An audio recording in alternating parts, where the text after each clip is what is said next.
কি?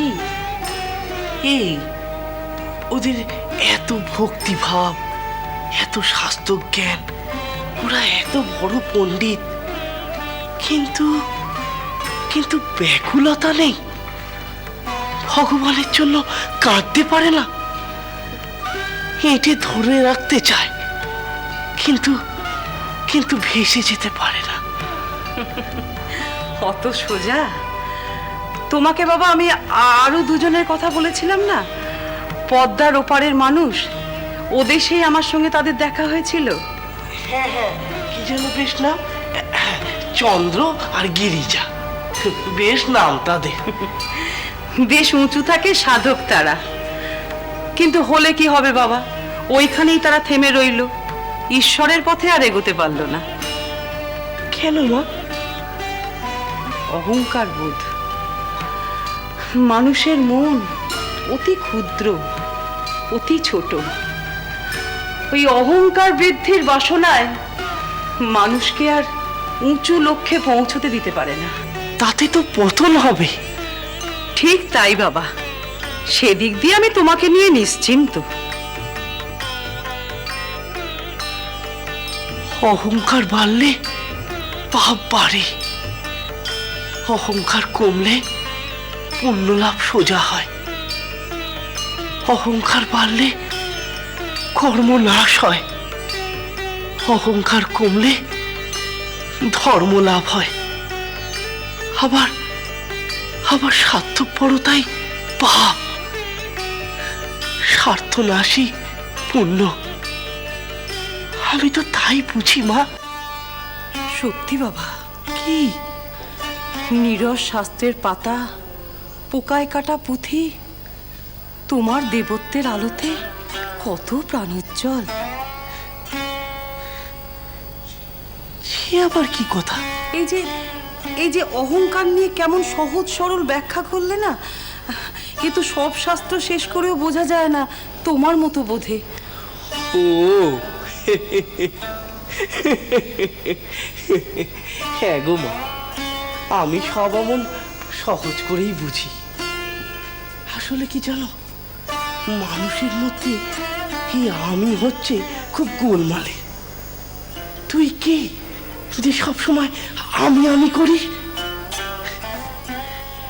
সেই জন্যই মা আমি কি বলি জানো? কি বাবা?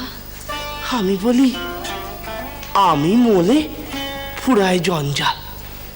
হ্যাঁ গো, যতদিন না মানুষ এই আমিত্বর অভিমান থেকে বেরোতে পারছে, ততদিন ততদিন মানুষের প্রকৃত মুক্তি নেই গো বাবা, প্রকৃত মুক্তি নেই। হ্যাঁ গো মা, ওই অহংকারই হচ্ছে চিচ্চর গ্রন্থি। হ্যাঁ গো, এই চিত হচ্ছে আত্মা, জ্ঞান স্বরূপ আত্মা, আর জ্বর হচ্ছে সমস্ত ইন্দ্রিয়। এই অহংকারী এই দুটিকে একসঙ্গে বেঁধে রেখেছে। মানুষ জেনে শুনে এই আমিতে আটকে রয়েছে, ওই বাঁধনের জন্যই। এই বিষম গাঁট ছেড়ে বেরোতে হবে গো মা। হ্যাঁ গো বাবা, আর এই গাঁট কাকে কাটতে হবে জানো? নিজেকেই কাটতে হবে।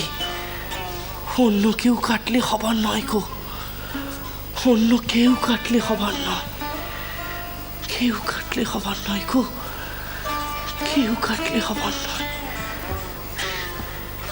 কেউ কাটলে হবার নয়, কেউ কাটলে হবার নয়, কেউ কাটলে হবার নয়।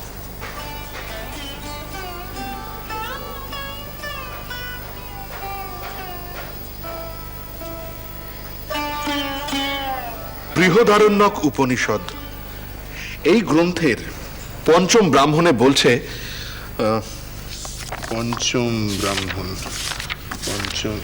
হ্যাঁ এই যে যাজ্ঞবল্ক্য মৈত্রেয়ী সংবাদ, এইখানে উপনিষদ বলছেন পতির ভেতরে আত্মস্বরূপ শ্রী ভগবান থাকেন বলেই স্ত্রীর কাছে পতি অত্যন্ত প্রিয় হয়ে ওঠেন। আবার ঠিক তেমনি পত্নীর ভেতরেও তিনি থাকেন, তাই পতি পত্নীর প্রতি আকৃষ্ট হন। আমি একজনের কথা জানি পণ্ডিত, এক মেয়ে মানুষ আমাদের এই দক্ষিণেশ্বরেই আসা যাওয়া করেন। এখানে এসে বিষ্ণু মন্দিরে শুয়ে পড়ে কেঁদে ভাসাতেন। তা আমি তাকে জিজ্ঞাসা করেছি কিসের দুঃখ, কেন কান্নাকাটি, তো কিছুই বলেন না।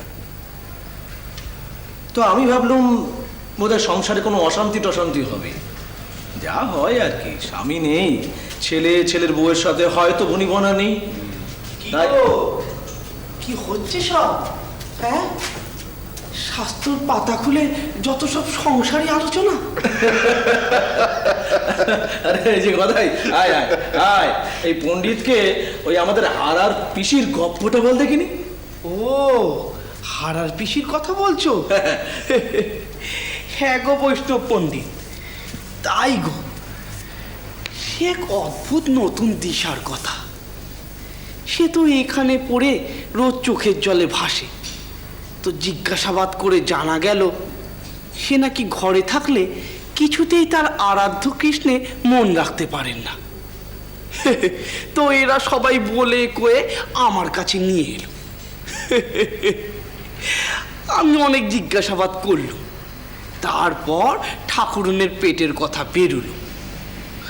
হয়েছেটা কি, সে তো মহা সমস্যা। তার ঘরে তার ভাইয়ের বেটা তার মন প্রাণের এতটাই কেড়ে রেখেছে যে সে কিছুতেই ঠাকুরের আসনে বসতে পারে না, ঠাকুরের নাম জপতে পারে না, তার আরাধ্য কৃষ্ণের পায়ে নিজের মন সঁপতে পারে না। থেকে থেকেই ওই শিশুটির মায়ায় তার ভেতরটা অস্থির হয়। হবারই তো কথা, শিশুর মায়া সে কি সহজে কাটানো যায়? হ্যাঁ গো, তা আমি তার সাথে অনেক ধর্মকথা কইলুম। বুঝলুম তার হচ্ছে রাধা ভাব, তাই একান্তে ভগবানকে না ডাকতে পারার জন্য তার মনে এত কষ্ট। তোমরা আলোচনা করছিলে না স্বামী স্ত্রীর পরস্পরের প্রতি ঈশ্বর জ্ঞান, ওটি চলে, ওটি মন্দ নয়, ওটি তাও ভালো। ওটি দিয়ে সব জায়গায় ভগবানের কাছে অর্পণ করা চলে।